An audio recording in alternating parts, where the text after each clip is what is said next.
So ayun, good day sir. Gusto ko po talaga makapagpasa kaso wala akong magamit na PC tsaka laptop, kaya sana pagbigyan nyo to, nasa cellphone ko ginawa. So ito po yung inheritance ko.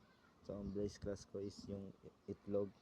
Tapos yan yung mga naka-public na attributes niya, na yun yung mamanahin. Tapos ito yung main constructor ko, yung public itlog, string uri, string kulay, double. Yan yung mamanahin para hindi ko na paulit-ulit i-type lahat to, pati itong mga attributes na yung uri, kulay, timbang, masarap, tas yung malibag. Tapos ito yung mga methods na may kita nyo dyan, notification yan, may mention, ko na lang yan, i-declare ko na lang sa baba.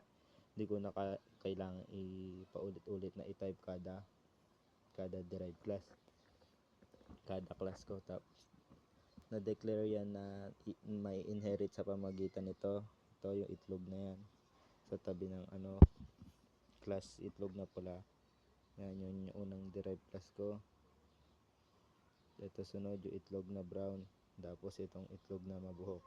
Ang lahat sila may ganyan. Tapos ito yung main program ko.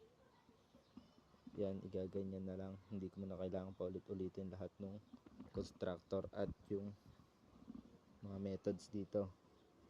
Mamanahin na yan lahat ng nasa derived class ko. Naglagay na lang ako ng ito na lang, kung paano na lang yung methods nya, yung construct nya. So ayun sir, pag niran ko yan is mag-run ko yan at nakikita po nga na minana niya na lahat ng attributes nung ating base class. Uri, masarap pa, timbang, malasa, itlog na, yung description niya. Yun lang sir, thank you.